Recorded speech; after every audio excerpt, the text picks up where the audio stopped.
Vamos a comenzar en 2 minutos. We are going to begin in 2 minutes. We are waiting for people to be able to enter, representatives from the different countries. There are some representatives, country representatives that are joining the session.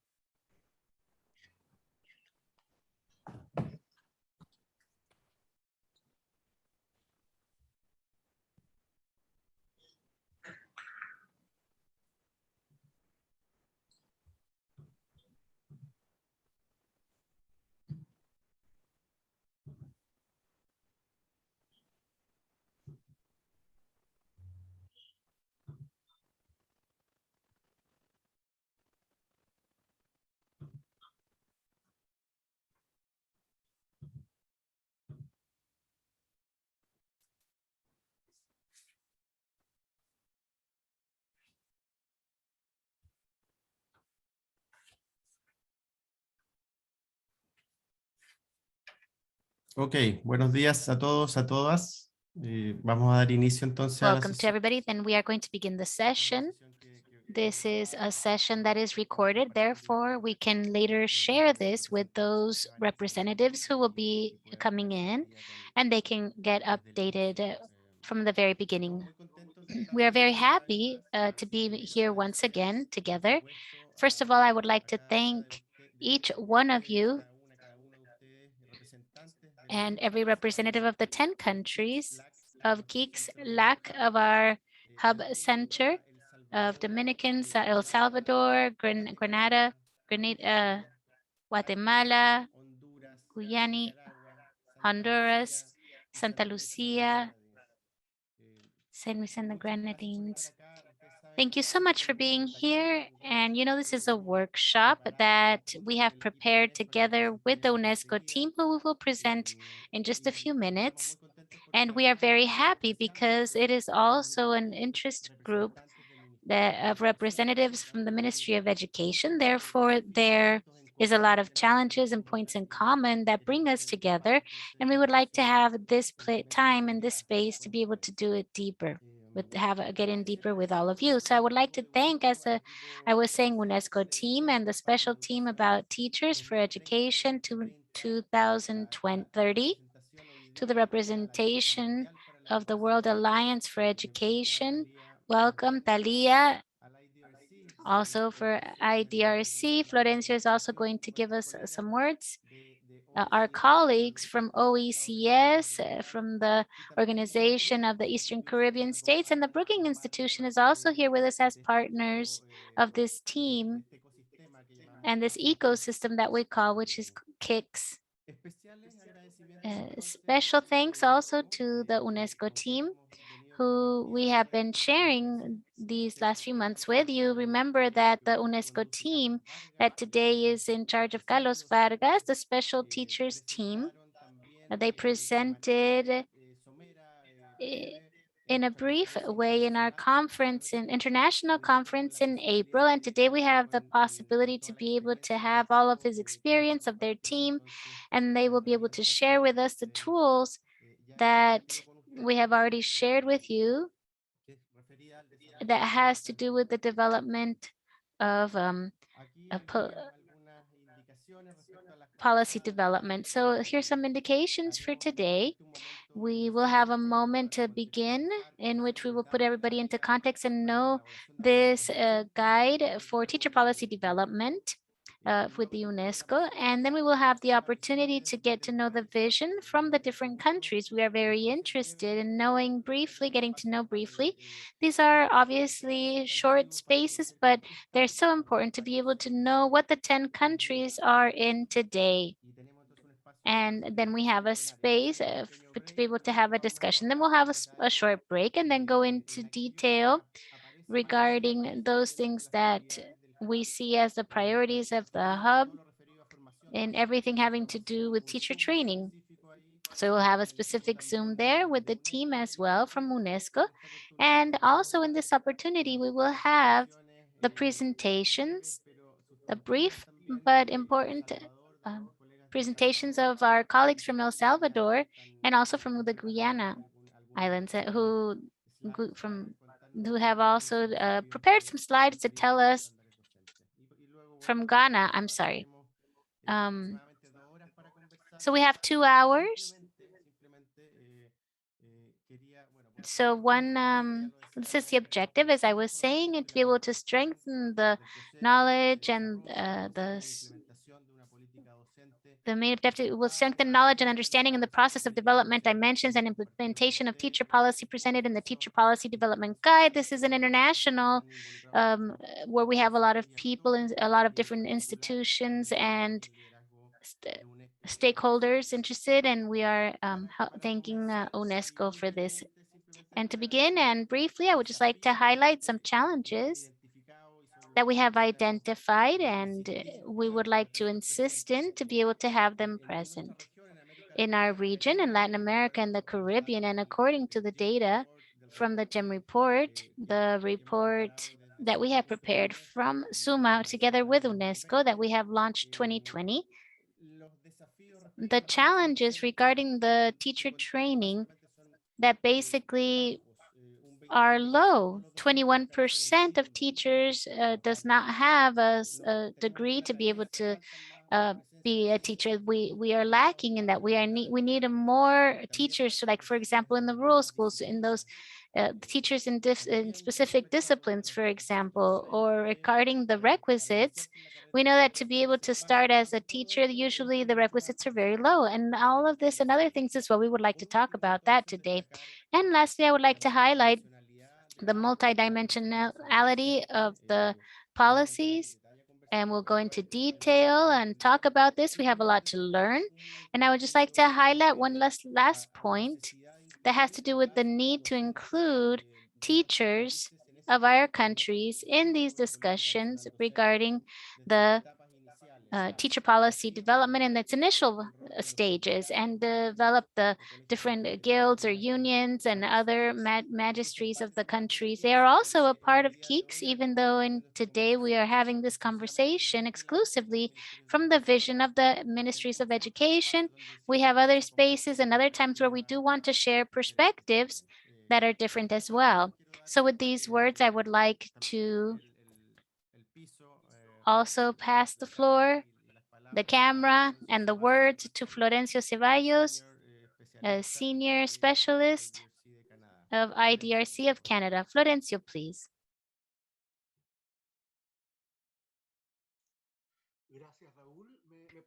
Thank you, Raul. Can you hear me okay? Perfect. Thank you for the invitation.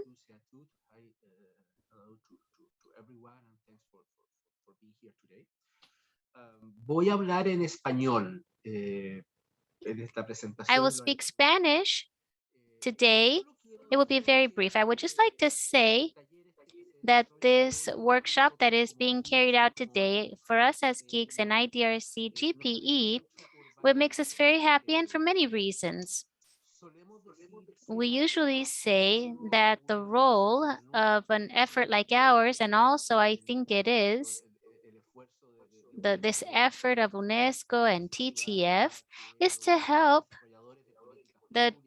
those who develop the policy makers can make more informed decisions. But many times we do not mention that making decisions and informed decisions not only is the role of accessing to scientific evidence, product of investigation or research for those decisions, but also make decisions that are informed has to do with more inclusive processes of discussion having to do with those decisions and those evidences. And I think that what is being carried out here is helping in that area, contributes into incorporating other people that are into this process more, and especially in this and also in the different areas that KIX is working on, for example, the organizations and guilds and unions having to do with teachers.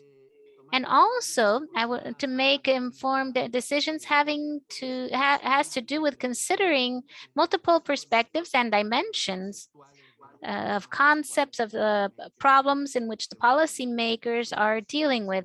So that is why I think this is especially relevant and important. But as also there is one more aspect. Many times we suppose that the process of the synthesis of evidence that we put make accessible for these policymakers is just a simplification of the evidence and basically translating it to a language or to parameters or an extension that a policymaker can use. However, it has to do with more than that. It's not just simplifying or synthesizing the evidence, but it also has to do with doing a conscious exercise of asking collectively how this evidence is linked to the processes of political decision and policy making. And I think that this workshop and this effort and this guide that TTF is developing is going in that direction, to be able to pass from evidence to concrete ways of taking into consideration the reality of each one of the countries to transform evidence into views that can be relevant for the decision-making process. And not only evidence, which is also to see what are the processes of the decision-making in which this evidence is inserted. And I think that that is something very important, a value that is so important to be able to have hands-on in the workshop.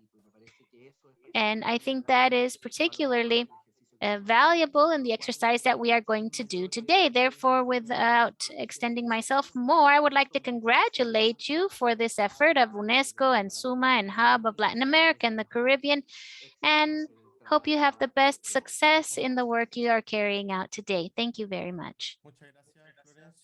Thank you, Florencio. I will then pass on the word to Carlos Vargas. He is the director of the special team having to do with teachers. Carlos, welcome. Thank you very much, Raul and Florencio, for the welcome words, and a good day to each of you.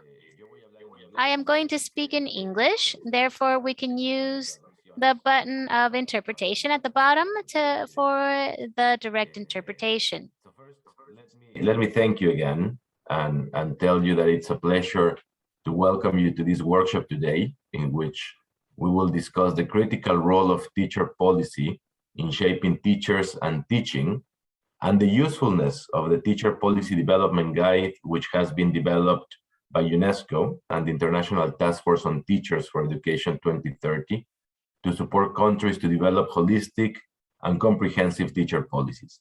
I am honored to extend a warm welcome to distinguished guests, representatives of ministries, policymakers, development partners, teachers, and civil society organizations that join us today. The COVID-19 crisis, as we have witnessed, represents a singular event accelerating a radical technological revolution in teaching and learning, which were already underway across societies prior to the pandemic. With the sudden closure of schools globally and the parallel shift to distance and hybrid education, the manner in which teachers teach and in which students learn, but the way in which teachers work particularly, how they train and develop their professional capacities, had to adapt very, very rapidly.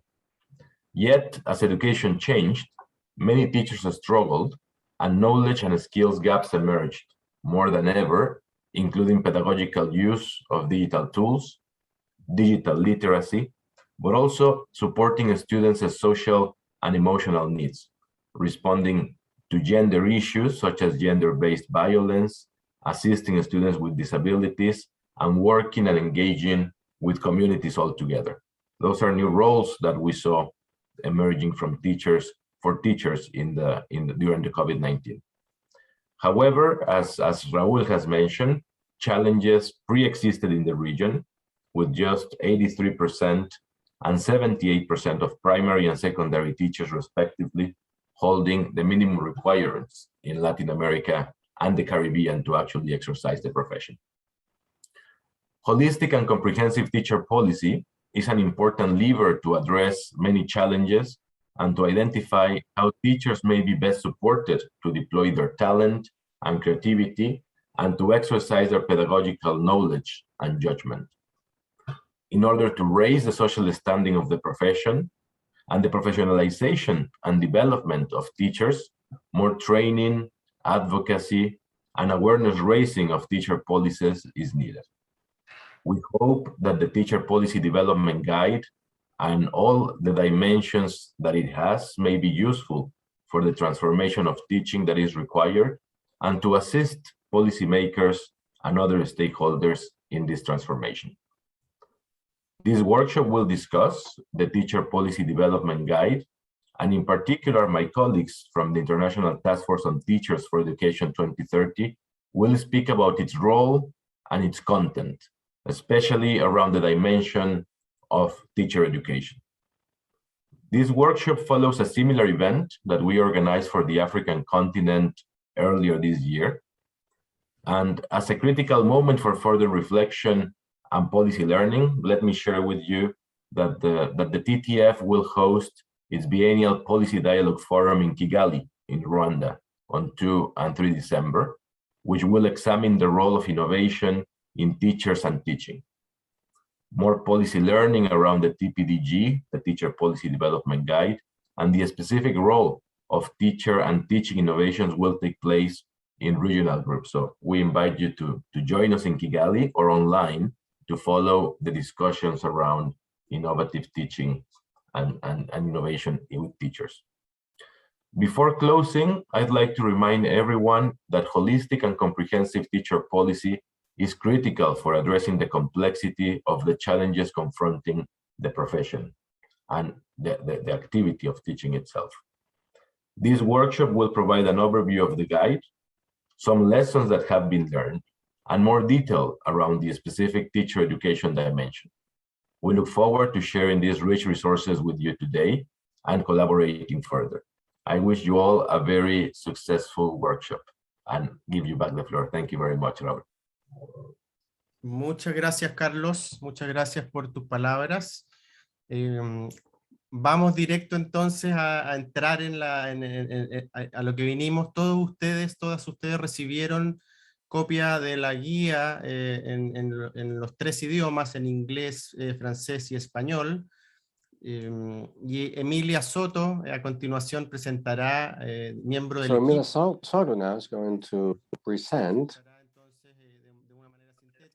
in a succinct way in 20 minutes this guideline. And the idea here it is that from here we're going to have a first conversation instance with each of the countries, with each of you, about the situation in which you are at and the reactions related to this part. We're a community of learning, of practices, and we're really happy to have you all here in this session. This is a learning space. So Emilia, the floor is all yours. Thank you very much, Raul. Let me just share my screen.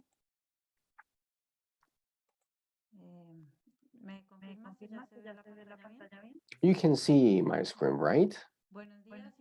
Excellent, then. So good afternoon and good morning to everyone.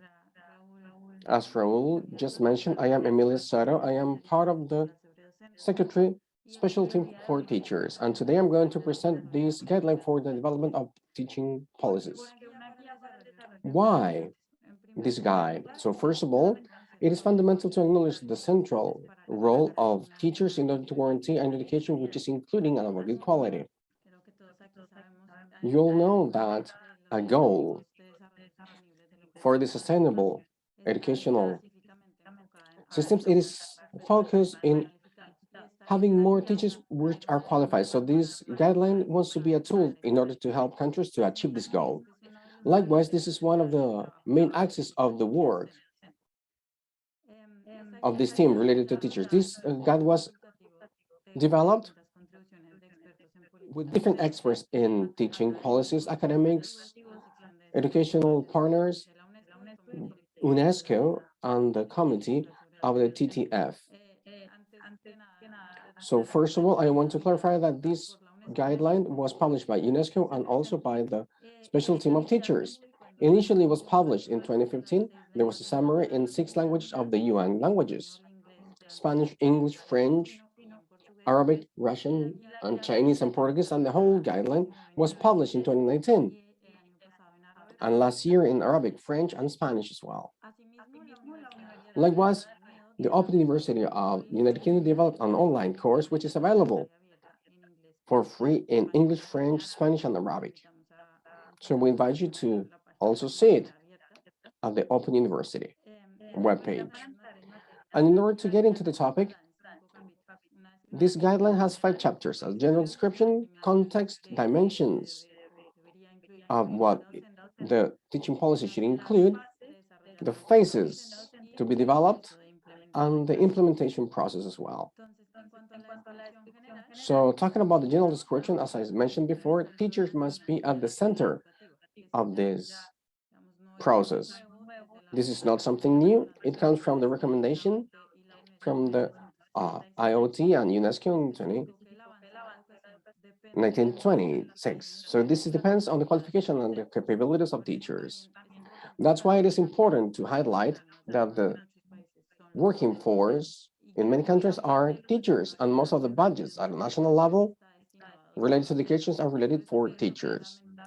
So that is why it's fundamental to have a policy and not a fragmentation of policies, which all the topics I'll address, all of the topics related to teachers. And the purpose of this guideline, it is to help the state parties to develop teaching policies which are cross-sectional, aligned with the education plans.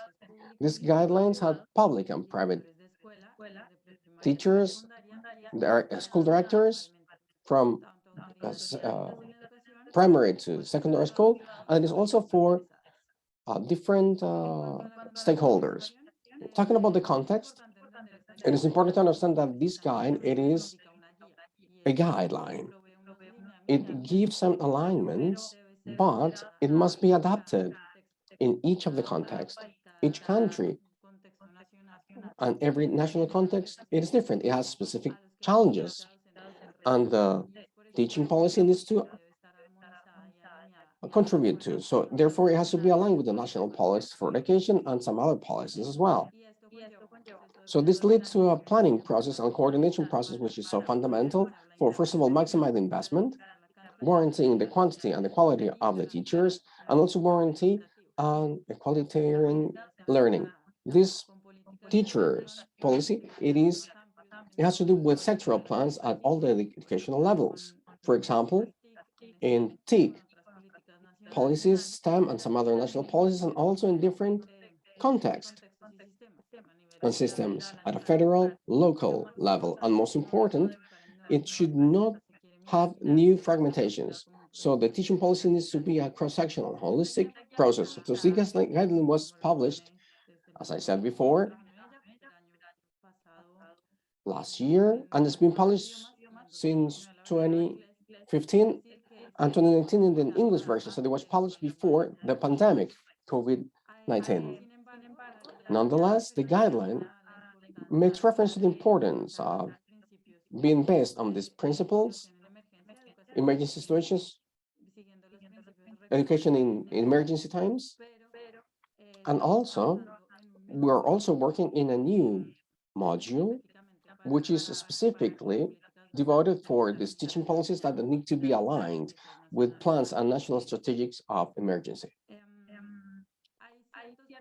There are some principles, guideline principles, which should be included in this policy, teaching policy. There must be a vision and a vision which is clear, goals, an assessment of the surrounding difficulties, lags, and challenges, the lack of basic services, for instance.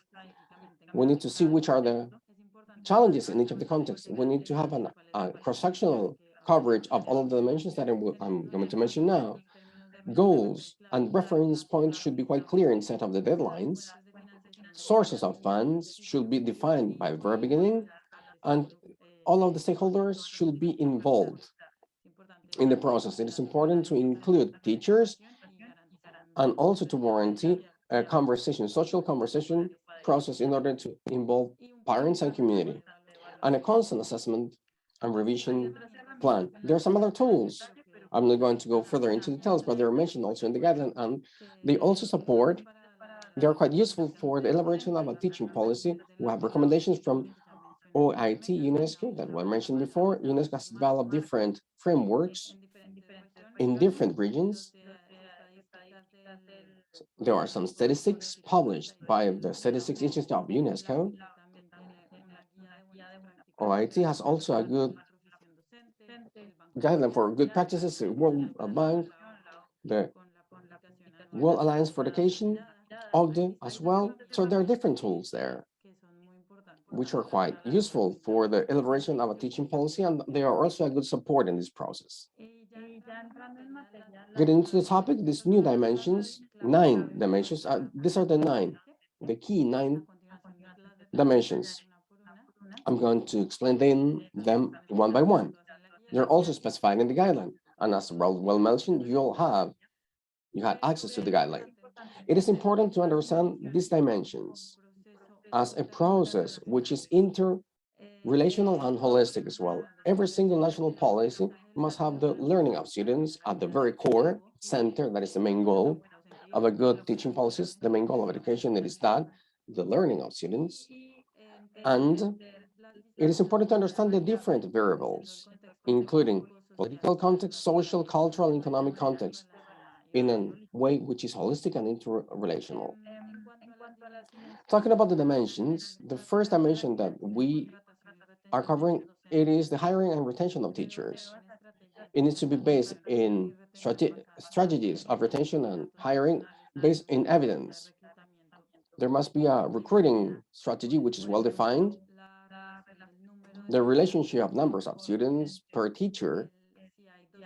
If there are teachers, it is also important to involve the whole community, but we need to consider that they should be warranted proper training, because the hazard of teachers when they are hired with a contract, maybe their quality of education is going to be lower because they don't have training enough.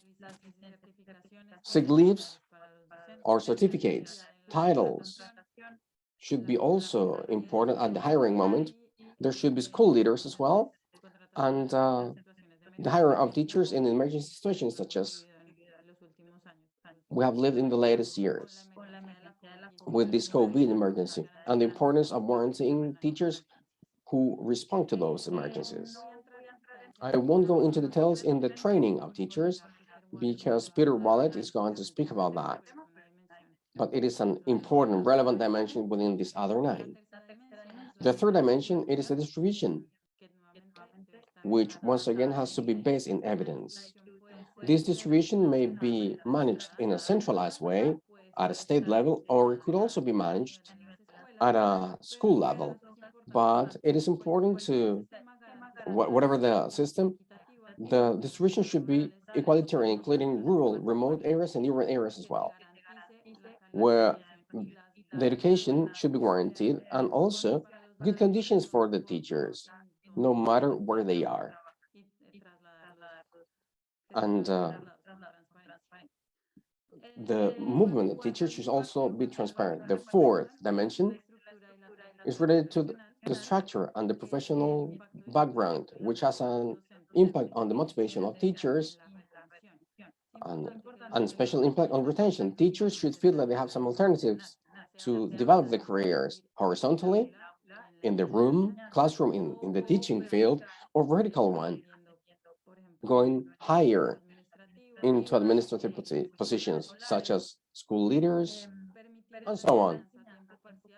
School or teaching should be also be considering some planning for classes, correction of tests, feedback, and also to have a good balance between professional and family life. And this means some cost, of course. It is important to have a structure which is clear, that saves cost of mitigating the loss of losing teachers and retraining new teachers. So the fifth dimension, it is jobs and the working conditions. As you can see, All of the dimensions are interrelated. We cannot understand them in an isolated way. We have the professional background. There should be good working conditions. And in this case, a positive environment for work, which maximizes the learning. We're talking about the number of hours, the load of work, the balance between professional and family life, the size of the classrooms, students, and the ratio of number of students per teacher. Infrastructure is also important. At the school, there are some sanitary standards, and there should be a structure which is proper for a class, and that creates, of course, an important value. There should be availability of materials as well. The behavior of students and the management at school, it is also connected to the satisfaction of the work. That teachers should be supported in different contexts of school violence. There should be autonomous. And they should be, the relationships, working relationships should be clear in terms of rights and obligations. The sixth dimension has to do with payment. These elements are so interconnected. This means payments, salaries, at a monetary and non-monetary element. This should be related to the national income at a national level and should also include the seniorship and competencies and skills of different teachers. And beyond salaries, there should be some financial and non-financial motivations. Promotion opportunities, for instance, once again, with the pandemic, we have seen the need of supporting teachers with smartphones. So those are different types of incentives which help teachers to feel rewarded. In some cases, this payment per performance is being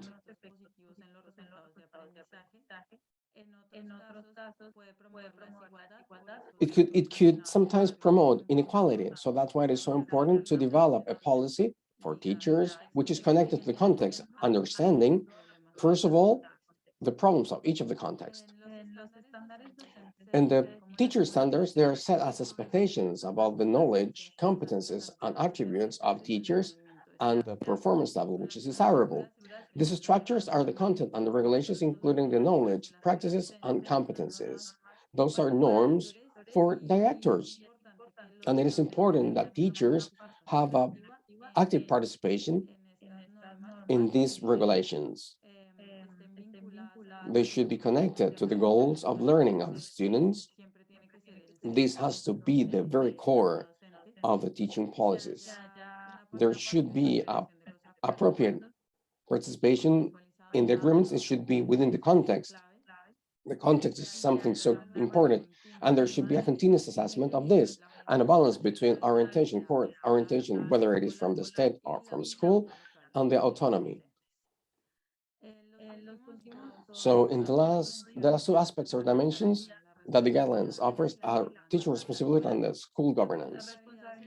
This school responsibility should not be just blaming, putting the blame on teachers, but teachers are responsible for their behaviors, performances, and also the systems are also responsible of teachers. So there should be a double relationship there involving a feedback, which is positive, an assessment, and a periodical value. Talking about school governance, it is important for the motivation of teachers, the performance of students, and the results of education. It includes parents, communities, and there should be a positive school environment in terms of infrastructure, the value of the surrounding, and also a cultural surrounding, which is positive, where schools are a space of learning, which is safe for students and also for teachers. The guideline talks about some key stages in the process of creating a teacher's policy.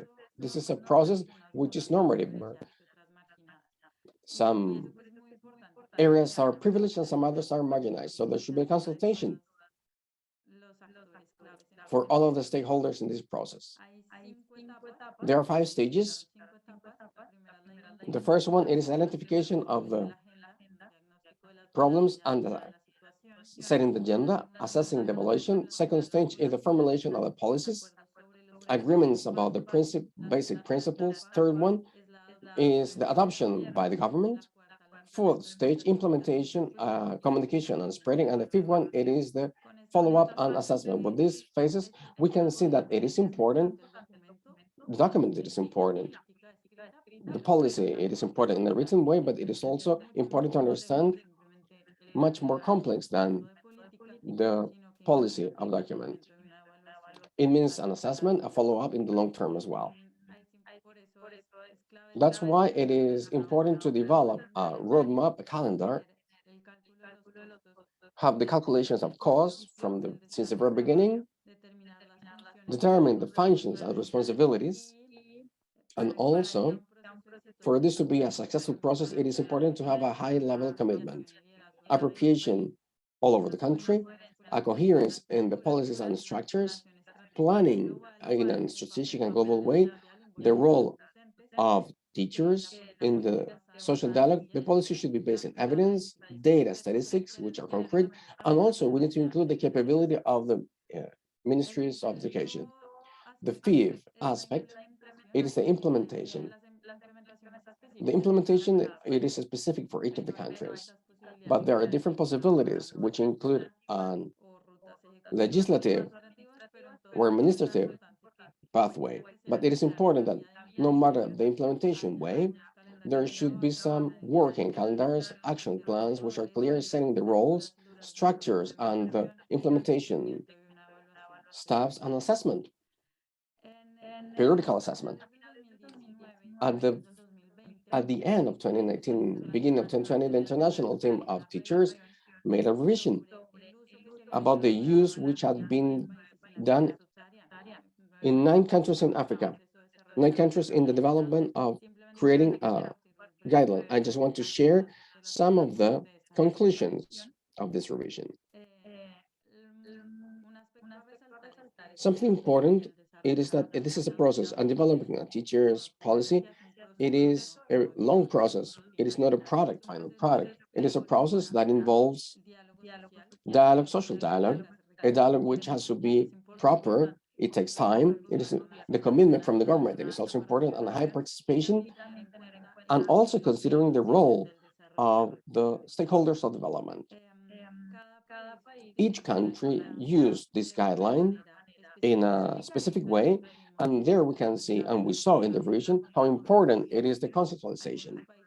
Some countries prioritize some dimensions over some others. Some others added some new dimensions, such as the teacher's autonomy in Benin and Guinea and Togo, but in general terms, this guideline was a useful resource that complemented some other resources. And the development partners give some funding and human support. To conclude, a recommendation, final recommendations that we saw all through this process. It is the importance of boosting the dialogue, political dialogue, including different voices. This dialogue should be led by the country in a cooperation framework. Cooperation, international cooperation is so important, and the funding, it is also important from different partners. I'd like to finish now. Thank you very much.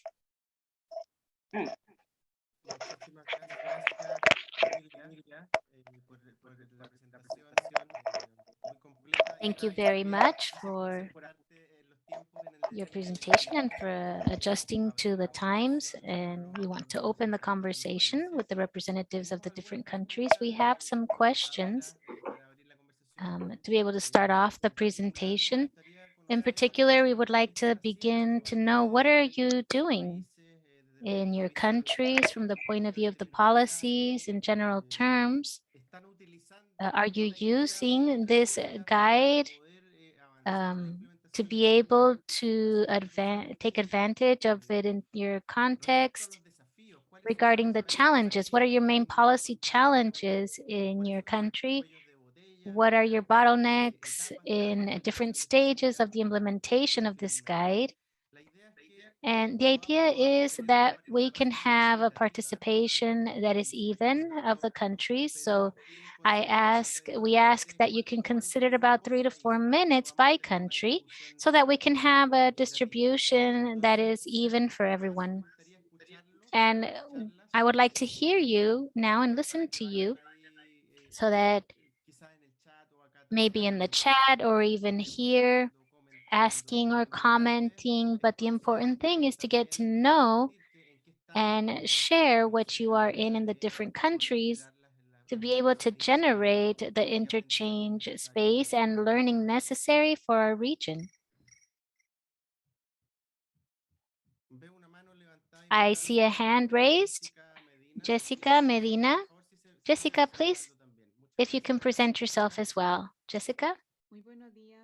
Good day. It's a pleasure to be here in this space. Jessica Medina, I'm from Honduras, representing the Technical Secretary of the Education Council. I am very happy for this invitation. This guide for us in the development of policy has been very important. I had the opportunity to get to know the report and the contextualization of the continuous training in Honduras, something that traps or grabs a lot of the reality that we are dealing with in our country. And in response to your question, well, this document has been useful because here in Honduras, we are currently in the formulation and process of approval and validation of the public policy of the professional development. And in that sense,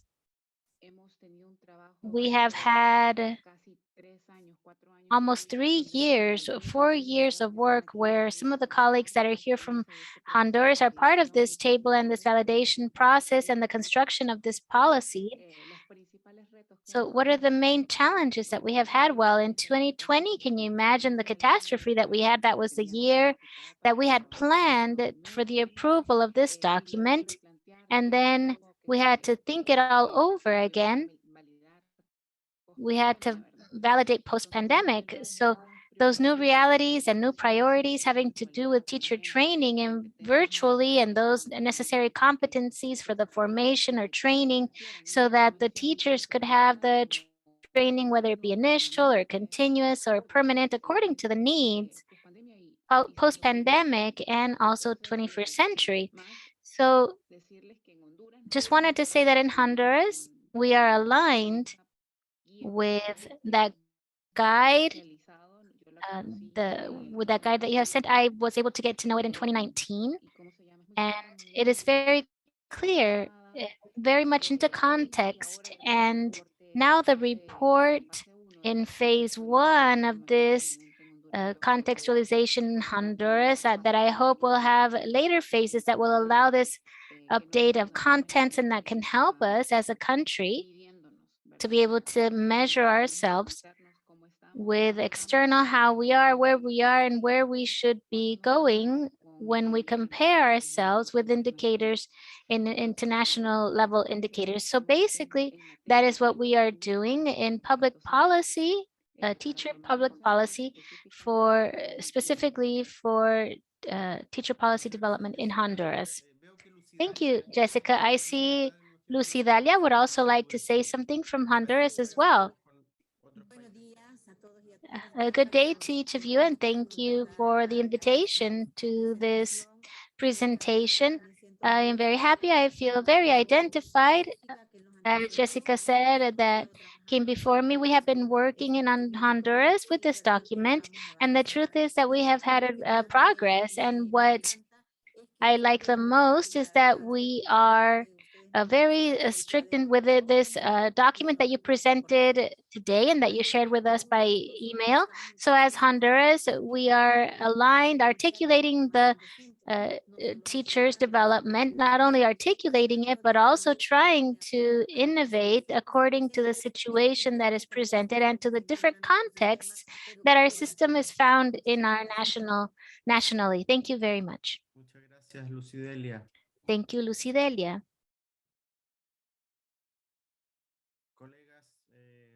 colleagues from the Spanish-speaking world, but also from the Anglo of the Eastern Caribbean states.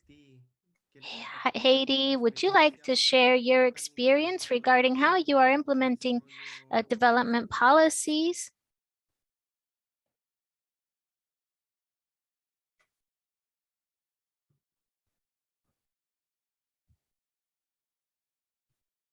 Nuestros colegas del Salvador van a Our presentar. colleagues from El Salvador are going to present in the second stage.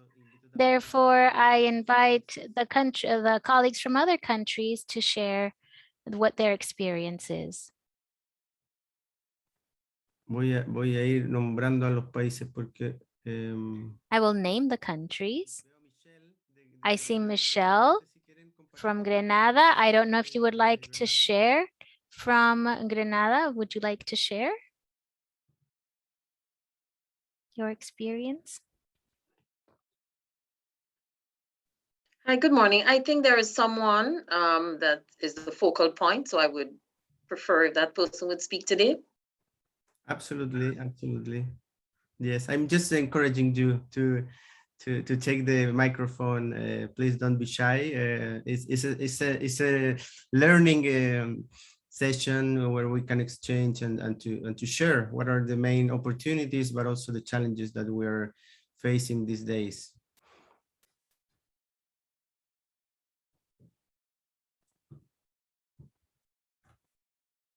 Maybe Emilia, you would like to, someone, Kai? Good morning, everybody. K. Martin Jack, St. Vincent and the Grenadines, Ministry of Education. At this particular juncture in St. Vincent, we are now basically embarking in setting up, noticed that you're referring to as teacher policy in terms of setting up teaching standards for the education sector. We are basically now in talks. We are trying to look at ways and means of putting together the information that presently exists so that we can move forward. And I think at this particular juncture, we have actually reached out to Unesco in assisting us in this regard. And we have a meeting set up on Thursday morning. So we will have some further discussions in light of that. All right. So that's the St. Vincent at this time. Excellent. Thank you, Kay. Veo otra mano levantada, Alina. Por favor, si te presentas I see another hand up, Alina, if you can present yourself as well. You are with your microphone that is muted. Your microphone is off.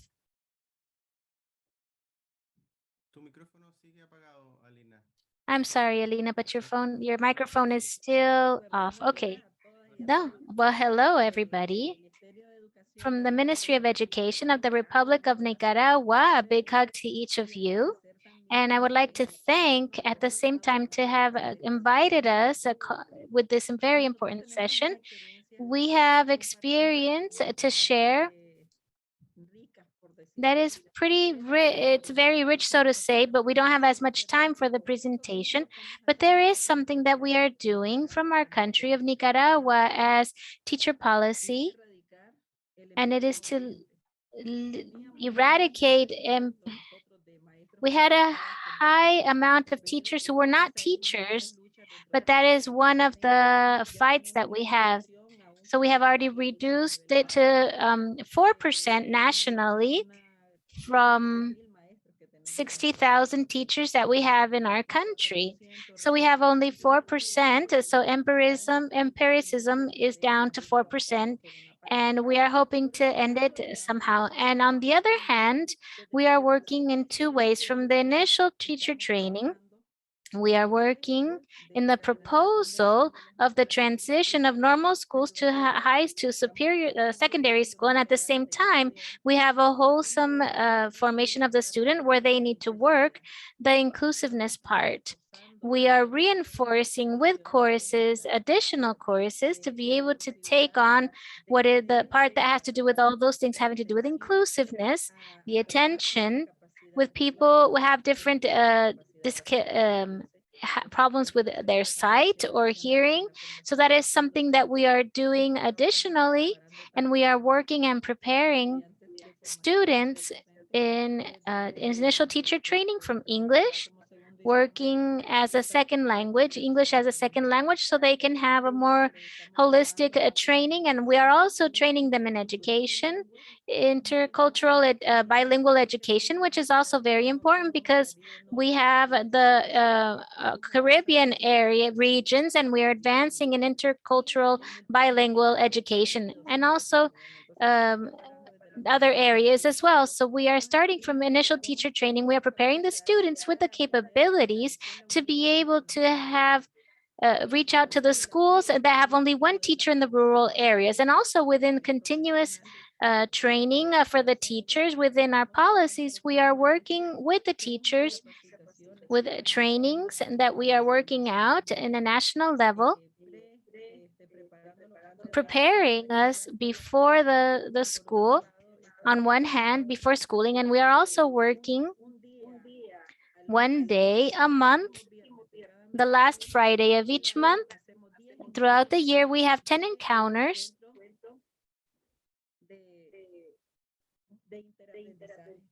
encounters of interlearning. So we work with the teachers in these encounters that are pedagogical, where we can work with the material of a teacher training. We talk about social emotional abilities, so that after this context of pandemic, or during this context, if teachers can reach out to the children and help the family, and also work social emotional abilities, which we have been able to advance. And within this pandemic context, we also have the challenge of the training and of the teacher, constant training in the strategies and digital tools, so that they can also be able to give their classes with their students. And that way we have been advancing in this plan that we have been working with you from teacher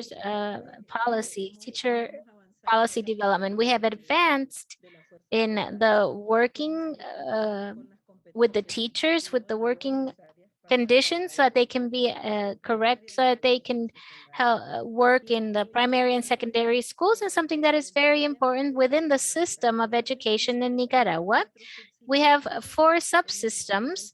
We have the subsystem of elementary and secondary. We have the subsystems of the universities, all universities, and we have the subsystems of education that is regional, SEAD, and also INATEC and the technical institutes. So these 4 subsystems, we work together permanently, where the policies, teaching policies, are being defined together to be able to advance in the continuity of education of the students. So it is something in general. We are here to share more experiences, and also to listen to the experiences that you can share. And everything that you have exposed now, that you have presented, will be very useful, because we have a lot of challenges as a country. And from what you have shared now and the sharing of different experiences, we are going to be able to take that information and improve it in our country as well. Thank you. Thank you for sharing what is taking place in Nicaragua, and for reinforcing with the previous intervention of St. Vincent and Honduras, the relevance of the work that we are presenting. The UNESCO team is elaborating for some time now, many years. I see Claudia Luis from St. Lucia. Would you like to share the work you're doing in St. Lucia? Okay, good morning. Thank you for that opportunity to be here.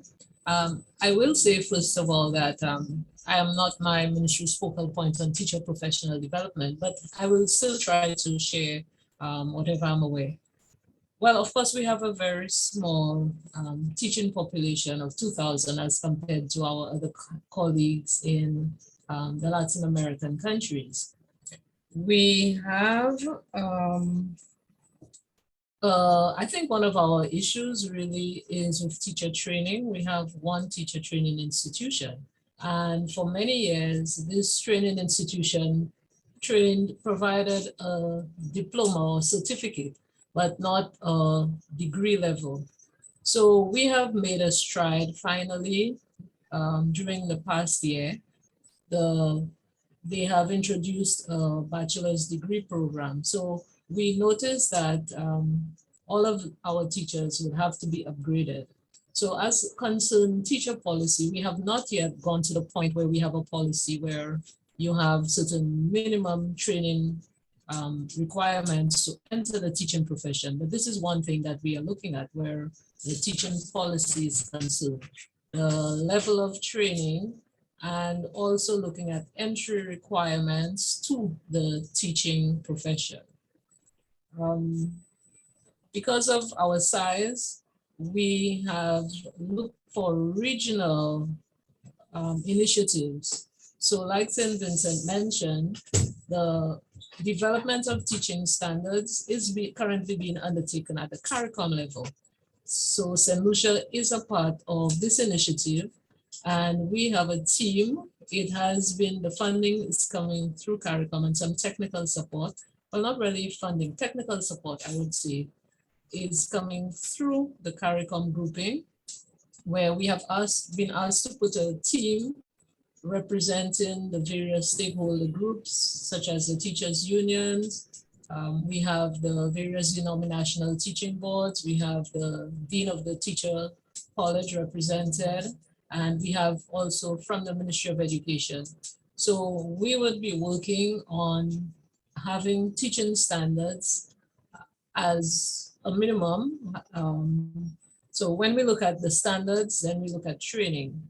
One other thing that we have discussed quite a bit, but unfortunately we have not made much progress, is the whole sector of teacher licensing, having our teachers licensed. But so far, this is the progress that we have made. I cannot say that I have been familiar with the document presented, the teaching policy document, this guide. But what I would say is that I will ensure to distribute it among my colleagues, especially those responsible for school supervision and instruction, and to raise some awareness on this guide and to see how best we can use it to direct our next steps. Thank you very much. Thank you very much, Claudia. Luis from St. Lucia. I would like to highlight. Me gustaría destacar el esfuerzo que usted está realizando a nivel regional. Yo sé que la tarea de los profesores y el equipo de trabajo de Unesco está trabajando con CARICOM. Por lo tanto, ahí hay oportunidad para continuar avanzando en este trabajo. No sé si es que hay algún otro comentario por parte de algún otro país, algún país que no haya presentado el trabajo aún, o lo que están haciendo, o los desafíos que están enfrentando.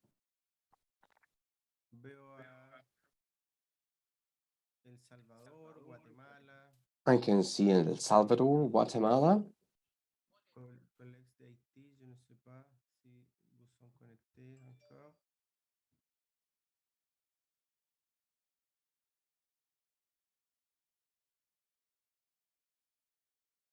Okay, si no hay más comentarios en esta etapa, podemos If there's no more comments in this stage, we can have a little break in order to grab a coffee. And we will continue with the presentation of a specific dimension that I'm sure all of you are really interested in. It's about teacher education, initial teacher education, continuing teacher education, and it will be in charge of Peter Wallet. So in 5 minutes, en 5 minutos, volveremos entonces con la presentación de Peter Wallet referida a la dimensión específica. I'm talking about the specific dimension related to education, initial and continuous education. So we'll be back in 5 minutes. You can stay connected, but we'll be back in 5 minutes.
Para quienes ya están volviendo,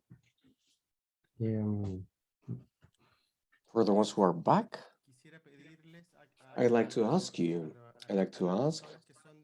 the people who are coming from the ministers of education from different countries, who have not written there in the chat in which team you are. I mean, we know the representatives for this Latin American and Caribbean hub, but we're really happy that this invitation was spread to all of the ministry teams, as we have said before. So thank you very much. ya estamos entonces en momento de volver. So we're ready to return. So please let us know when you are connected. You can use some of the Zoom signs. Thank you. We're going to get ready for the next presentation, Peter Wallet's presentation. He's a program specialist from Teacher Task Force. Thank you, Peter, for being with us. The floor is yours,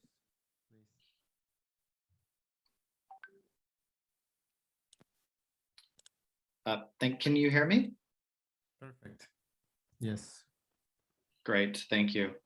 Thank you. Welcome back, everyone. Thank you to Amelia for the great presentation before that covered the various dimensions of the Teacher Policy Development Guide. And thank you to all the also the speakers that also provided feedback about the use of the guide in the countries, and it's good to hear that the guide is useful and that it is of interest to member states and countries and policymakers. So thank you for that. I'd like to talk a bit more about the Teacher Policy Development Guide and how it can support countries in terms of developing holistic and comprehensive teacher policies, in particular around teacher education. So it's holistic in the sense that it works from a systems framework, and that the dimensions are interconnected, but also being connected with other players and stakeholders and the political, social, cultural, and economic environment. It also is comprehensive, again, of course, in the fact that it covers 9 dimensions. We consider this to be a living document. So the number of dimensions will increase, presumably. We're working on different modules, including emergency education, and there's been countries that have also added dimensions related, for instance, to social dialogue, teacher autonomy, gender, and inclusivity. Next slide, please.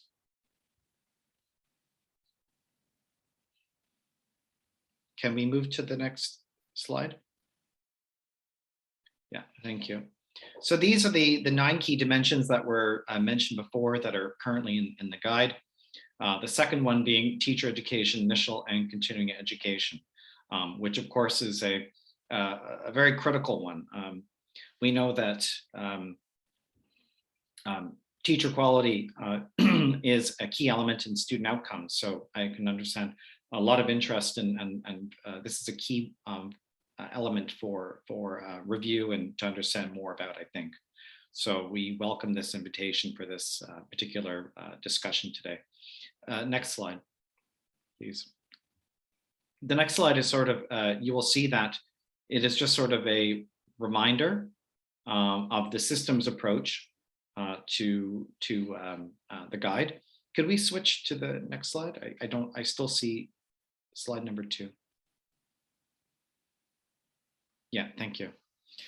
So I think Amelia showed this slide before. This is just a reminder of the schema of teacher policy issues, and it shows how teachers are at the center, however, and many of the dimensions sort of surround them. And but then of course, this is within a much larger kind of schematic. So again, this is just a sort of reminder that effective teacher policy and policy making, it puts student learning at the center. but there are many variables sort of that are around it that need to sort of be taken into consideration, that have implications for relationships that go in sort of in a bi-directional way. So the effective policymaking around teachers needs to consider all these different elements. On the next slide, you will see, we'll talk a bit more about teacher education. Thank you. So getting more specifically into this dimension, we know that as teachers are, many times over, they're considered the single most important element of in-school factors that influence student achievement. So having a really good understanding of teacher quality is very important for quality education. Initial teacher education, for instance, as well as other forms of education, have had direct links, have been shown to be associated with student outcomes and student achievement. This is, for instance, has been shown in a number of studies, including SACMEC and other sources, including TIMSS. So teacher education needs a framework. As a framework, is a key component of holistic teacher policies. You're probably aware of SDG 4C1. This is a target.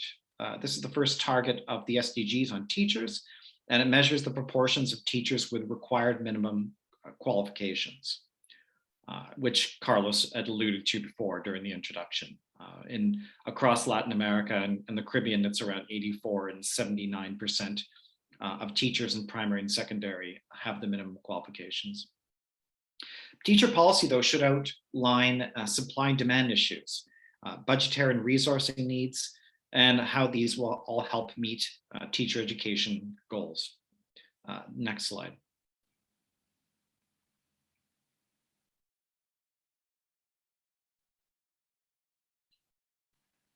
Thank you. So there are 3 stages of teacher education, those being initial teacher preparation, the induction period, which is sort of a supervised teaching segment prior to being fully licensed or certified. And then, of course, there's the lifelong learning aspect and continuing professional development. The TTF, we recently published a policy brief around teacher training and qualifications and its relationship to student achievement and outcomes. And this is based on the TIMSS data, where it shows that there is a link, which is showed by evidence that, for instance, higher levels of education, for instance, the bachelor's level, with training in pedagogy and at least a number of 10 years experience, there's a relationship that is visible on student outcomes. So we cannot underestimate the role of teacher quality and teacher training and education in student learning and outcomes. Next slide, please.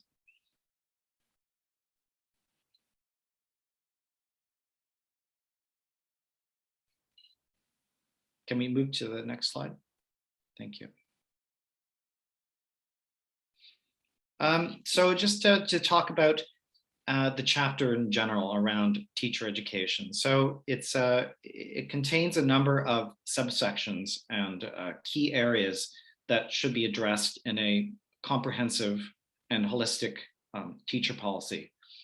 So there's a number of areas that have been captured and analyzed and discussed based on evidence and best practices in countries. And these will be presented here. I've distilled them or reduced them into some of the key points for brevity. But of course, I would invite you all to look at this section in particular as it goes into more depth around the issue of teacher education. The guide, in fact, also not only does it include the messages and the issues around teacher policy, but it also includes case studies and examples from various countries, as well as other practical tools such as checklists and relevant questions to ask during policy development. Of course, also additional references. So I would encourage you to look at the entire section to get a good sense of that. The first section on initial teacher education, it talks about candidate selection and entrance requirements. Of course, pre-service training or pre-service teacher training is how we often think of it. But pre-service training or ITE, it needs to be part of an integrated professional development model. So it needs to be linked to all the different sections. It needs to be linked to induction, but of course, at the beginning of the career, but also to CPD, continuing professional development, or we might call it in-service education and training during later stages. Of course, it's key in a policy that there's a coordination between all the different players and stakeholders in the system. So that includes the teacher training institutions themselves, the ministries, the decentralized structures in districts and sectors, and of course, also bodies responsible for funding, preparation, and recruitment of teachers. Typically, there needs to be a consideration of candidate selection, focusing on factors not just about minimum requirements or the highest or the achievement level of the potential candidates, but also other key elements that are often overlooked, such as what are the attitudes that are required to be a teacher, what is their motivation, and what is the suitability. This is a more costly approach, but it is an important one in terms from a policy perspective. That being said, I mean, minimum entry requirements also, of course, have to be balanced with attracting high quality candidates. We need to make sure that there are sufficient candidates that meet needs. So there's a bit of a balancing act between entry requirements and an ability to attract the high quality candidates. Next slide, please.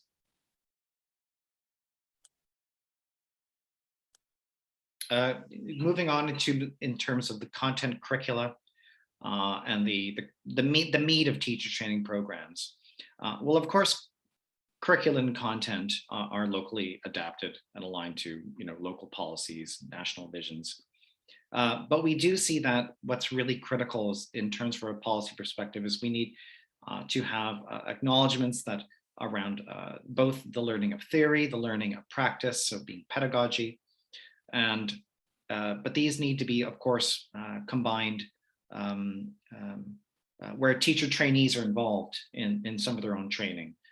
We want to develop reflective practitioners and an active process in which teachers are involved in the process is a key fundamental aspect of teacher policy development. Teacher training needs to include significant classroom-based practices, or practicums, as we might call it, supervised by well-qualified teachers. So this is present in a number of countries and growing, and the extent that the practicum is developed, the duration, the intensity, how the practicum is developed. Is at the end of a program? Is it sandwiched between two different periods of academic training or in-class training? These are all considerations in developing policy, but the evidence is showing, clearly shows that the practicum element is a key element for quality training for teachers for future work. Another section that needs to be considered in a policy is the profile qualifications of teacher educators. Typically, they would be at master's level in many situations and contexts and countries, although they could be at other levels as well. Regardless, teacher educators ought to be using active learning methods and be able to teach a number of teaching and pedagogical methods with prospective candidates for teaching, whether ranging from more didactic down to more constructivist and active learning on the behalf of teachers. So a combination of these different types of approaches is key. And the teacher educators need to be able to model these successfully. And they also need to be able to do that within a complex system, going back to the whole systems approach idea that we talked about. And that includes understanding the local education system and local context, culture, languages, socioeconomic status of students and families, and administrative rules and a number of other issues. Teacher educators should be chosen based on selection criteria, including education level, again, disposition, and a number of factors could be included. They also require, though, initial teacher training, induction, and CPD throughout their professional communities to be teacher educators. Next slide, please. When we start to talk a bit more about the qualifications, induction, mentoring, and probation, so here we're talking a bit about sort of this period between training and a lifelong learning aspect of teaching and refining your skills. And after completion of initial teacher education, often countries will refer to teachers as having a qualified teacher status. So this puts teachers they are not necessarily always certified automatically. In a number of countries, there's a certification process which is separate and where teachers may be on a probationary period. In some instances, this policy is encouraged as it helps to maintain teaching standards, ultimately making the profession more attractive and to candidates. Of course, there needs to be support mechanisms to help teachers reach certification or full qualifications to teach. This includes the induction for a lengthy amount of time, mentoring, and ongoing training.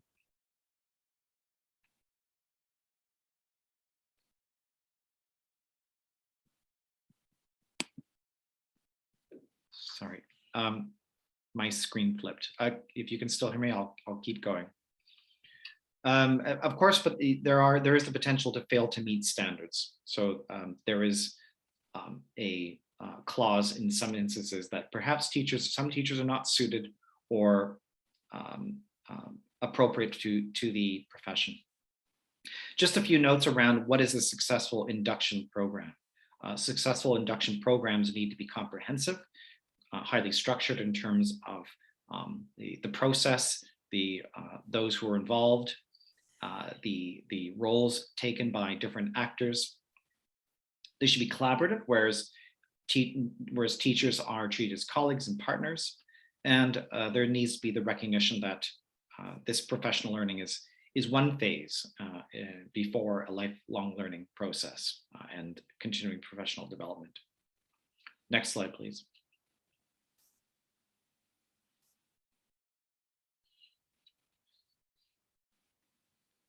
So just as a quick mention, training inclusion and equity should be a principle embedded within all levels of teacher education. So including from initial teacher education to the induction period, the probationary period to CPD. Moving on, as a segue, moving into continuing professional development. CPD is evidence shows that CPD can be useful. CPD can sometimes be, the relationship between CPD and student outcomes is sometimes more difficult to establish.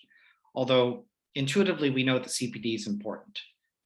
Exercising and implementing and executing effective CPD that has real tangible benefits for teachers is something more difficult to design and quantify in terms of effects.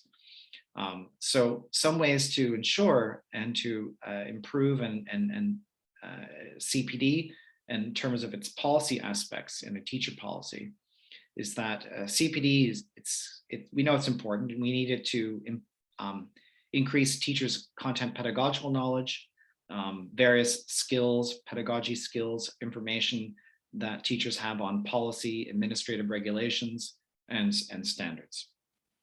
Again, like as I said, there is a link to student outcomes, and CPD should be aligned to other dimensions of teacher policy. It should be linked to previous initial teacher education. There should be links to teacher career paths, teacher teaching standards, and of course, teacher appraisals. CPD generally should be more school-based as opposed to institutional in universities. Typically, it is more school-based. It should be based on practice and solving issues that teachers have in terms of classroom practice. Evidence also shows that CPD needs to be of sufficient length to have impacts on teaching practice. So there should be sufficient length, sufficient frequency, and coaching, which have been shown to be more impactful than cascaded training and one-shot interventions.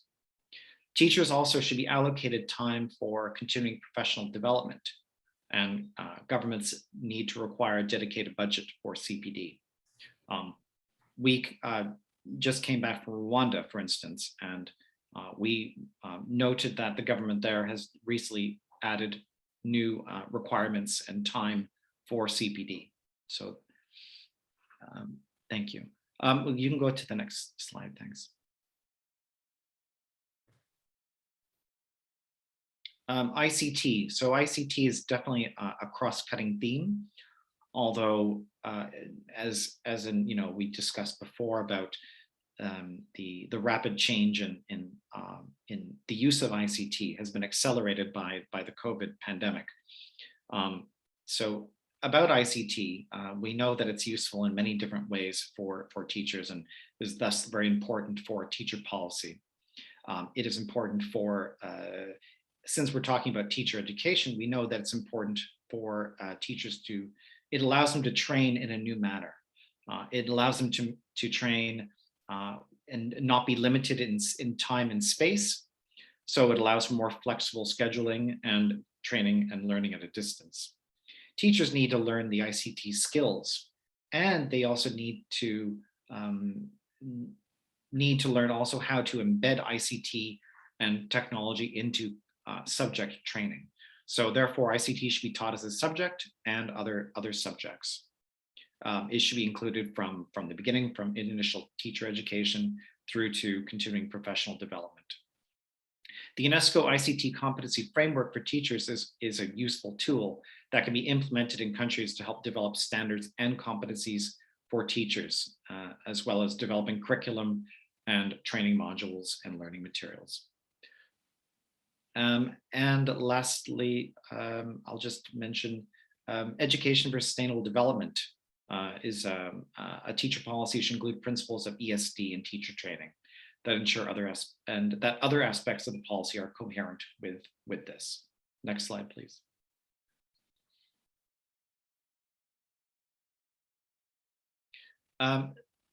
Training on school leaders. So school leaders need specific training as well, including management and instructional leadership to provide teachers with pedagogical support. It also needs to involve issues around how to talk to parents and work with them, as well as addressing financial and other management and school administration issues. And it needs to be based on standards defined within a competency framework linked to an appraisal system. Post-conflict and post-disaster contexts. This sort of goes above and beyond in many countries, but needs to be considered obviously in the certain context. So beyond the basic standards of training, the following could be considered to be required. Codes of conduct, for instance, related to gender-based violence, disaster risk reduction, psychosocial development, working with trauma, and principles and perspectives on human rights. Finally, there is a short section on public-private partnerships, and within teacher policy, there are many actors within many countries, including NGOs, private foundations. So a flexibility to be built into the policy to recognize public-private partnerships and their role in teacher training and education. Next slide, please.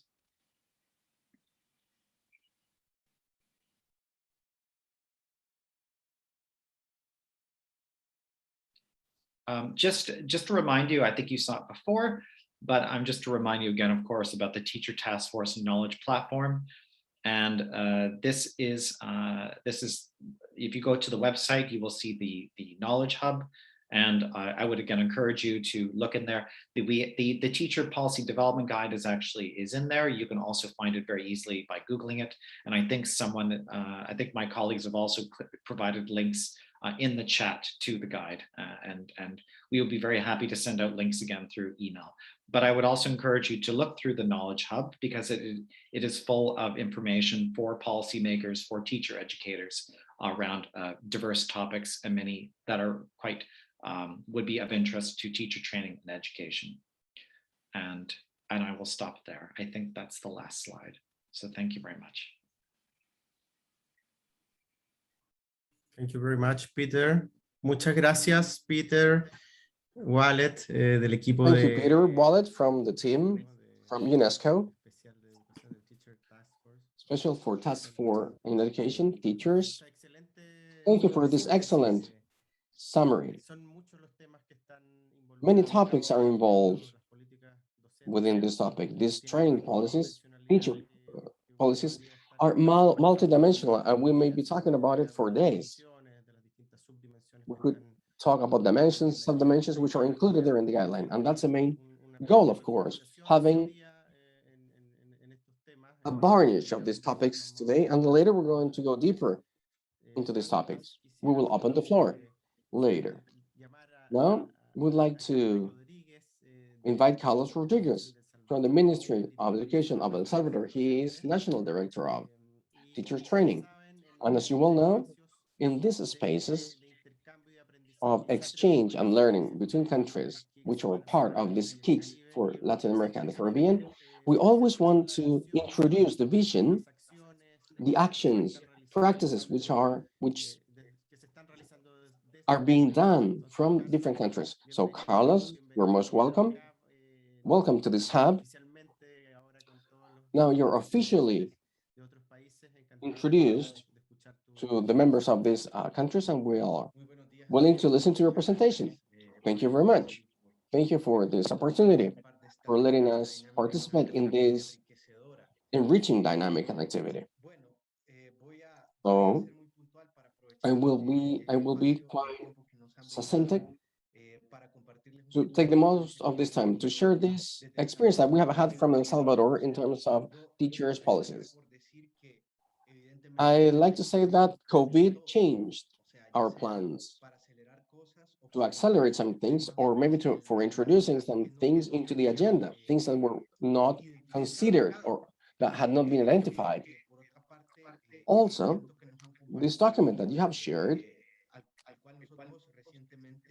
the one that we are studying right now, it is very important in this moment, especially for structuring from the experience that we're having in the framework of the pandemic and what it could be a post-pandemic scenario.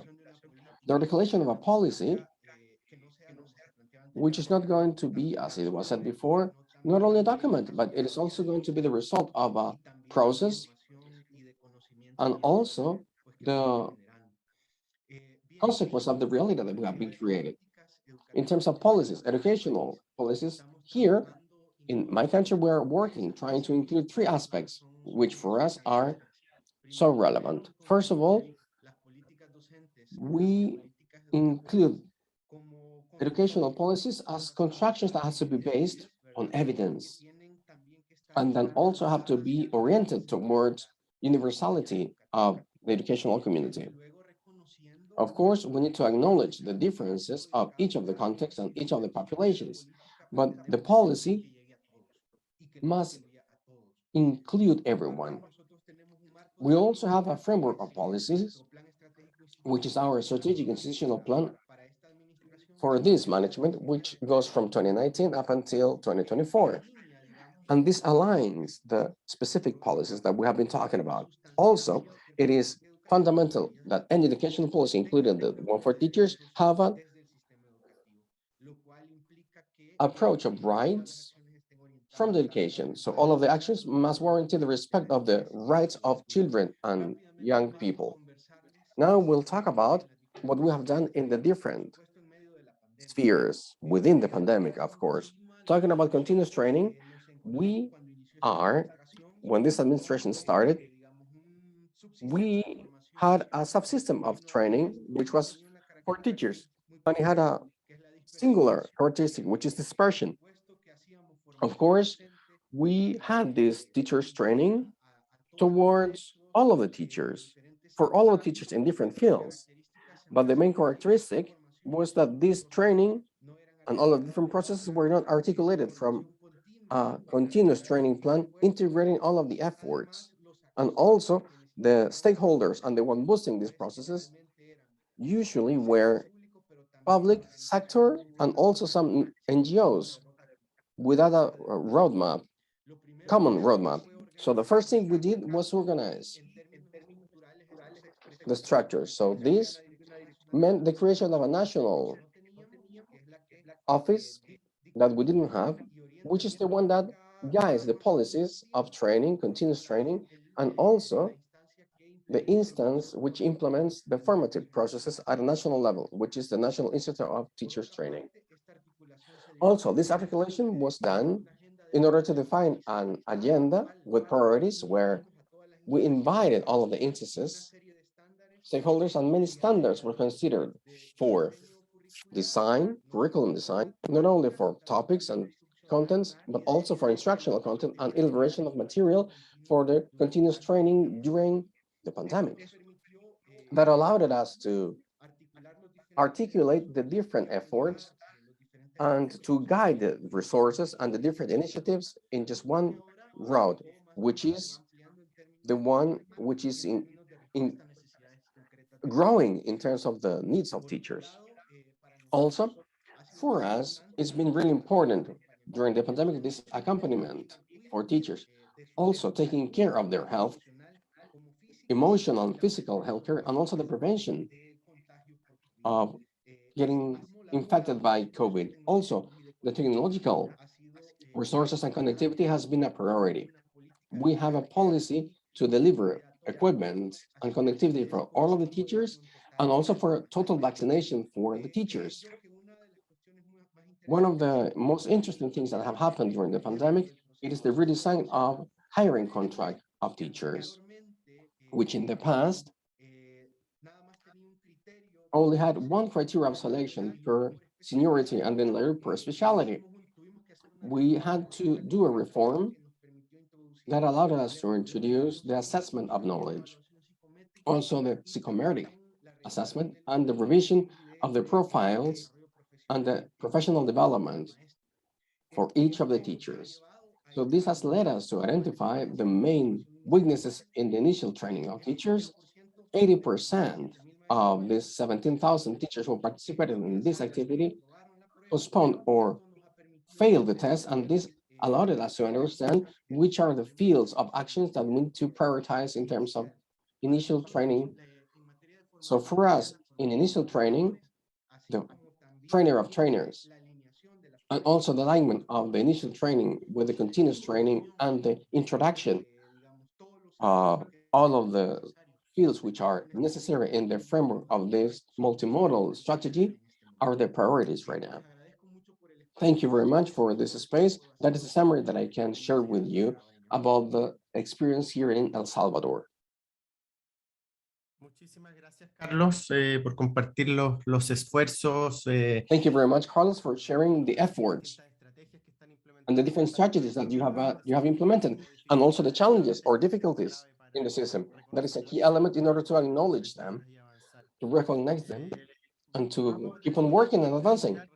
So, about the presentation by the director of Teacher Training Institute from Guyana, unfortunately, she had to go to another meeting with the minister. It may happen to all of you. Maybe you have been in this situation. So therefore, we're going to open the space of conversation in order to have the feedback from the different countries. So I just wanted to reinforce the multidimensionality of the topics that we are addressing. about the training. As Peter just said, we are talking everything related to professional development of teachers from the initial training. So there we need to mention briefly the relevance of including into these conversations on the faculty certification. In this KIX Hub, we have many representatives of universities, directors of education, schools of education, colleges, deans of faculties of education, and so on. So it is really important to include them all, thinking especially in what Peter mentioned, not only about the initial training, but also about the key processes inside, such as the practices, thinking about what we're doing in the countries for the teachers' practices in initial training methods. The induction period, it is a key moment when teachers get into the system and everything related to continuous training, teacher's career. It is a core element to talk about, not only about what it is training, but also about what it is these frameworks of actuation of standards for the teachers in the system, which allow them to create some assessment or appraisal of teachers in the system. A different dimension has to do with certification of teachers that, because of our regional challenges, when there are some lack of teachers which are properly trained with a degree, so therefore there are processes that we need to work on in terms of accreditation and certification of these teachers. So those are infinite topics. We may be talking for hours about it. So now we'd like to get to know your vision from your countries. So once again, please raise your hand, open your mics, so we can know what you're doing from your different territories in Latin America and the Caribbean. Thank you.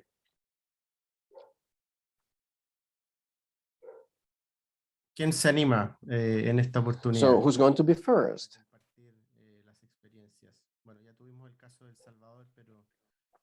We know the case of El Salvador, but who else would like to share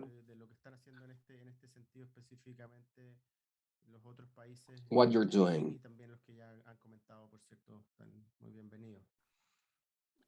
I mean, all of you are most welcome. Guatemala, Haiti, Dominica. Any comments?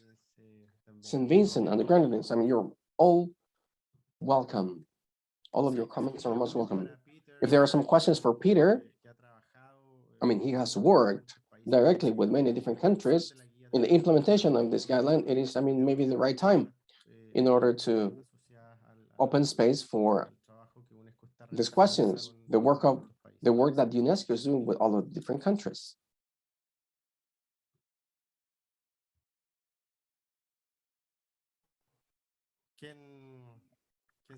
So who'd like to start?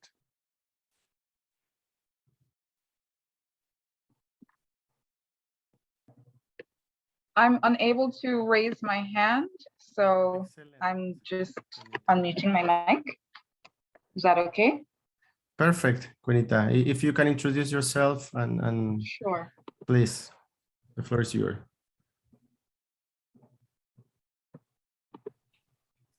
Okay, I am Quinita Walrand from the Ministry of Education, Guyana. I'm Director of the National Center for Educational Resource Development.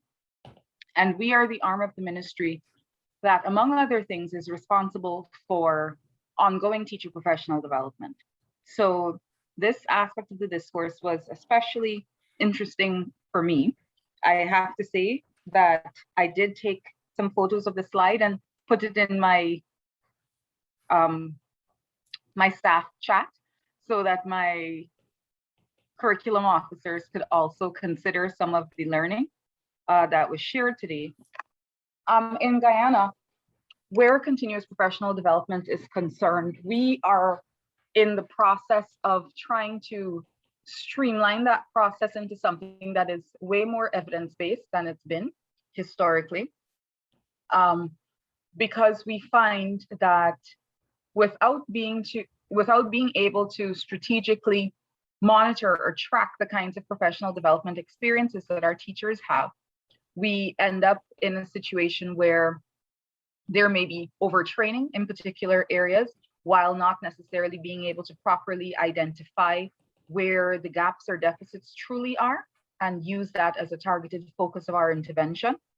So we are trying to be a lot more systematic and data-driven where that is concerned, even as it relates to our monitoring of our CPD offerings, being able to now, in a systematic way, track what teachers have had, what ranges of experiences, so that we too can help to provide capacity building activities or mastery training in different pockets around the country, because we have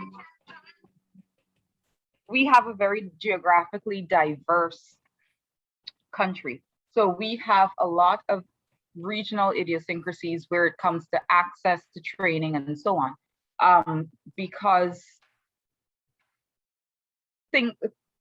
moving to particular modalities, for example, going online, is something that is possible in our coastland areas, but become much more of a challenge in some of our hinterland and regional areas. So from my agency's perspective, we are moving in a direction where the professional development offerings become more educator driven, where we are now giving teachers an opportunity to identify areas where they wish to be developed, as opposed to us coming up with 5 or 6 large areas we think from a national perspective potentially need to be addressed, because we are trying to become more responsive to the regional idiosyncrasies.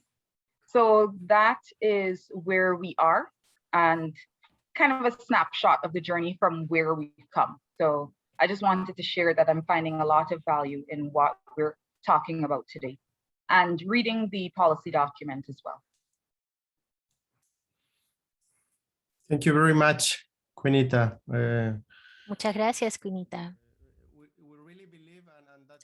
Creemos y is that we need to hear the voices of the teachers in the whole region, and from there to build those paths for continuing development, to respond precisely to those needs that they are facing in difficult times, challenging times.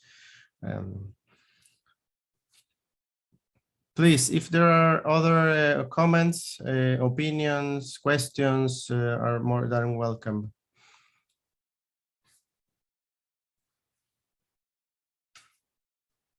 Maybe it's a good time as well for taking a picture of all of us. If you can turn on your cameras, could be a good moment as well. We are arriving towards the end of the workshop. Muchas gracias. Si pueden encender sus cámaras, estaría perfecto también. Thank you very much. If you can turn on your cameras, that would be perfect, so we can take a picture. We are many connected from all parts of the world, and it is an honor to be with you. Carolina, you wanted to take a picture? Are we ready? Yes, give me a second so that everybody can turn on their cameras. I'm waiting for everybody to be able to load your camera. Some of you don't have your cameras uploaded, so we want to take the largest amount of images of all of us in these pictures. It's always better to see you than not see you, because sometimes to speak to the dark screens. We'll find out the time soon, I hope, to be able to be in person. We have said that the KIX considers moments of an encounter of all of us to be able to be together, and we hope that 2022 may be that time. Carolina, are we ready? Yes, thank you so much, everybody.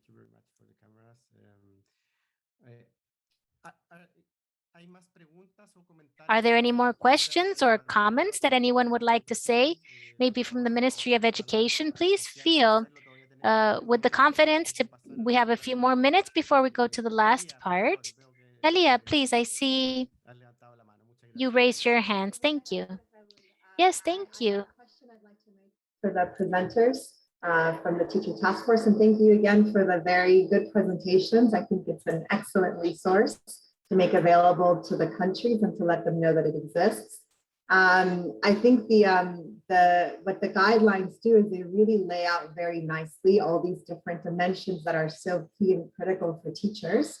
And I just was wondering if you could say a little bit more in terms of beyond having these guidelines that help us to think through each of these dimensions in each of these areas, is the Teacher Task Force planning to accompany this with any more practical tools that countries that are choosing to delve into this area would be able to use to be able to help them to both, I think, figure out sort of where they are with each of these areas, how they link with one another, but also most importantly, prioritize where they begin first. Because it's clear that there's a lot of work that can happen in each of these areas to really make sure that they're all well aligned and working in the same direction, but ministries will have their constraints and they'll have to prioritize and choose. So if there's any particular tools that can sort of help to guide them, like where do they start first and how to sequence some of the reforms that they may want to make to really have a cohesive teacher policy and practices and mechanisms that are able to achieve the results they would like. Thank you.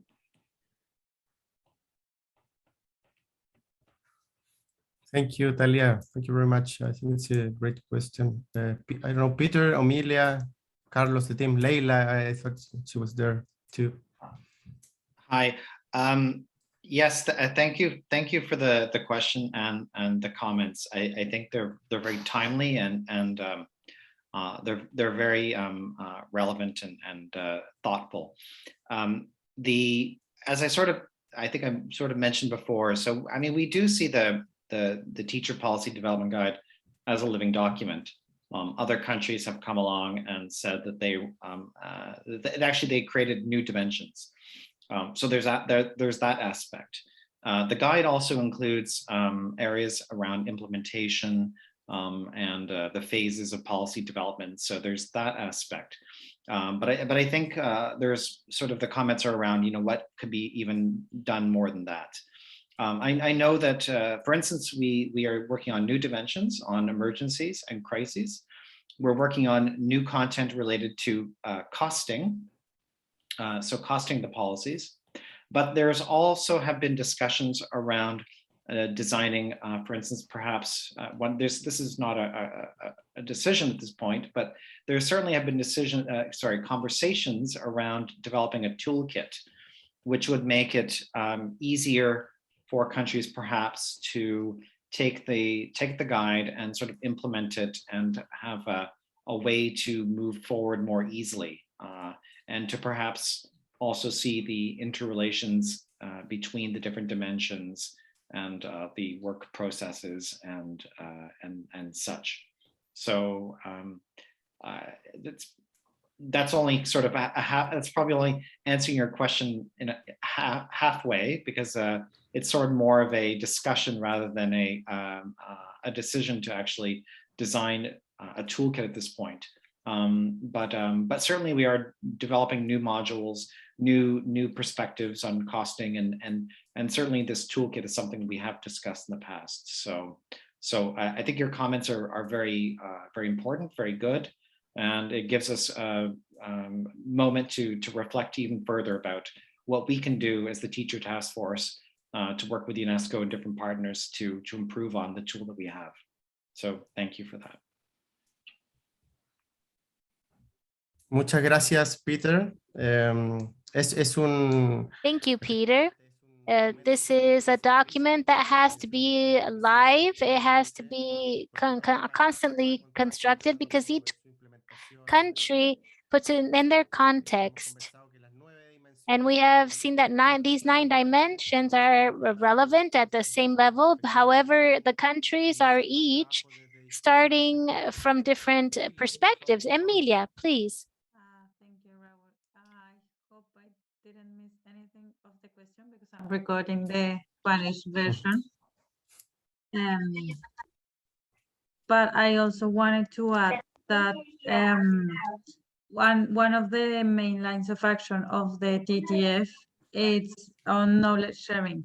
And we have seen this is a very important tool to share experiences among different countries and share the different lessons learned on different countries that are working on teacher policy and on policy development.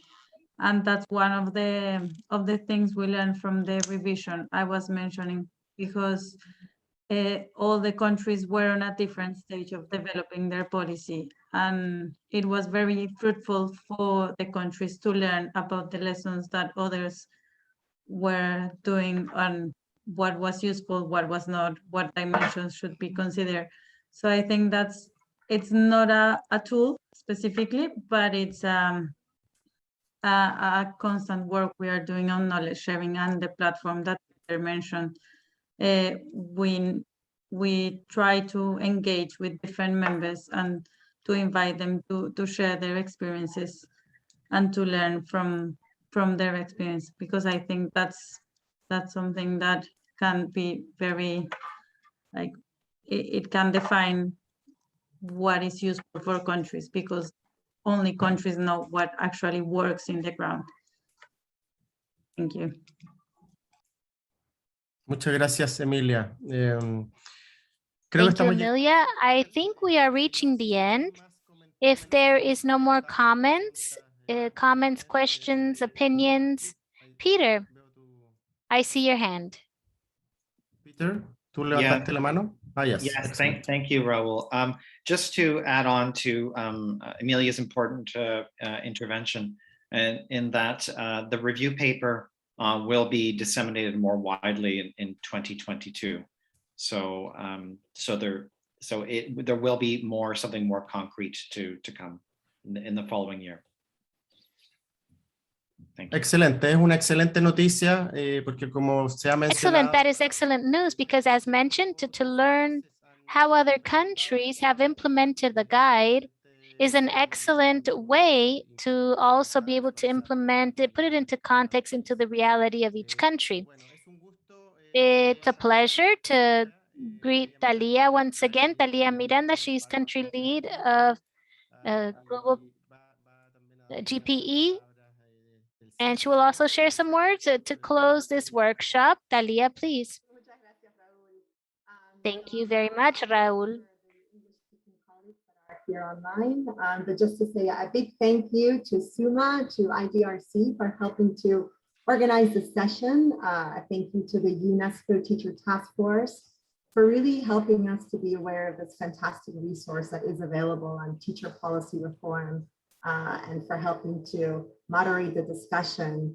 Lastly, and most importantly, a thank you to all of the participants that have taken their time out of their morning to join us, to be here, to share their experiences of what they're doing in each of the countries. I hope that there are things that you took away from the discussion. It makes me glad to hear that some are already sharing parts of the PowerPoints with their colleagues in the ministries. I had the privilege of working with more closely with the Teacher Task Force back in 2019 with this publication was beginning to be shared. And so I've come to know it quite well. And I really think what I appreciate the most about this resource is the fact that it really helps us to try to make the links between the different areas that we know are related to teachers, because teachers are so critical, and most of the national budgets are going to supporting our teachers and remunerating them for the job that they do every single day. So the question around teachers is so important. But oftentimes, in my experience, countries that I've supported in the past have worked on one particular area, such as teacher training, for example, without sort of stopping to kind of ask questions about, how does it link with all the other areas? I mean, at the end of the day, if we are just sort of focusing on getting the most effective teachers to be there in the classroom, we know we need to look at aspects of recruitment, as well. Who are we bringing in to then, begin to train? We know we need to look at aspects of deployment because it might not just be sufficient to train the teachers, but if we can't then get them to go to the places where they're needed the most in the country, then we're also not solving some of those problems. If we do not consider the career paths, at the end of the day, we can train them, but then they will leave the profession or they will be promoted out of the classroom. So we know that's critical. If their working conditions are so poor and we don't do anything about that, the teachers that we will train will leave and will be demotivated at the end of the day. And so as you can see, many of these pieces all fit together. So when we're able to look at it holistically, or even just ask our questions of, if we're working in this area, how are these other areas being affected? Are any of them undermining what we're trying to do? And then it really does help us to, get the good questions, really reflect, and make sure that all the efforts that we're doing are going to get us to where we want to achieve. So with that said, thank you so much for giving us the opportunity to consider all of these issues with one another and to learn from one another. Thank you. Muchas gracias, Thalia, por tus palabras, por estar. Thank you very much, Thalia, for your words and for being here with us in this session of exchange of learning. I see a hand up, yes? Alina, would you like to comment something? We are closing now, and Alina, go ahead before our colleague who we will close. Yes, I just wanted to repeat my thanks for this space, and I would like to ask something. What possibility exists that the presentations of the different countries that you have carried out today can be shared, or sometime in the future, all the countries that are participating, if we could write something and share our experiences so that we can systemize it and see how we are as a region, for example, and see what experience can be useful, because due to time, this is so short, we don't have the opportunity to be able to exchange and see how different people have reached different places, and if the different policies have been successful, and to go in deeper in this subject and see what is useful for me as a country of what has been exposed or shared from other countries, and what can be useful from what we have, like have an exchange so that this process can be more interactive and stronger, because it's very interesting. I just thank you very much. Thank you, Alina, for your comment. We take that. That is part of the effort of KIX and GPE, IDRC, and Unesco, who are with us here today as well, to be able to generate these spaces of discussion and dialogue and exchange. The presentations will be sent by email to all of the representatives of the countries. In your case, it will probably get through Nora Cuadra, but you can also leave us your email in the chat. Everybody can write their email if you would like in the chat, and we can incorporate that as well as we send it out. And I would also like to be able to close. I would like to leave the floor to our colleague from OECS, la Organización de Estados Caribeños, que está that is with us. Ella es Terrence. Lisa, please. Yes. Good afternoon, my fellow colleagues. Raul, my apologies. I'm having video issues this morning, so you may not be able to see me. But greetings from the OECS. Buenos dias. Bonjour tout le monde. Good afternoon to you all. Thank you for providing this space where, in the true spirit of KIX agenda, we can exchange knowledge on such a critical area in education, which is building teacher capacity. At the OECS, as part of our strategic approach to education and ensuring that every learner succeeds, we place great emphasis on improving teacher professional development. This is evident in our region's endorsement and implementation of our OECS TPD model, which places the teacher at the center of PD. Actually, in the next few weeks, we will commence the training of over 1,000 primary teachers and teacher educators from around the OECS in distributed teaching and learning through the Eastern Caribbean Joint Board of Teacher Education. And of course, all of this is in response to the COVID situation, our reality right now. So this workshop today, Raul, really supports and enhances the work that we are doing around teacher quality. We actually appreciate that there is a teacher policy development guide that will assist our national policy and decision makers in developing their own as part of their education sector plans. So on behalf of the head of the EDMU, Mrs. Simon, my colleague Sonia Rees, I take this opportunity to say kudos to all those whose efforts and expertise having formed this well thought out document. Thank you very much. Merci. Muchas gracias. Thank you very much, Lisa. With your words, then we close the session. Much more is coming. Definitely the work we're doing from SUMA, the work the Unesco is doing, and GB as well, IDRC. So please see you soon and stay safe. Okay. Bye-bye.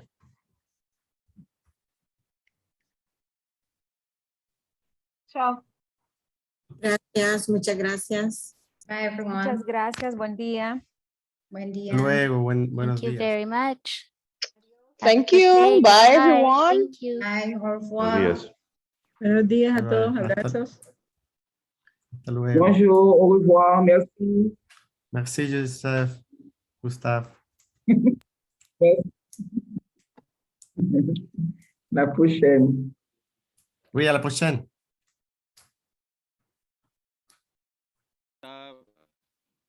Bonjour. Bonjour. Oui, c'est Gustave Joseph d'Haïti. Donc j'étais. Bonjour, Gustave. Ça va?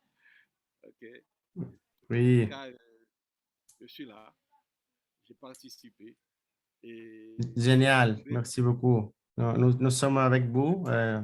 Oui. les intervenants pour leur brillante intervention. Voilà. Ah, me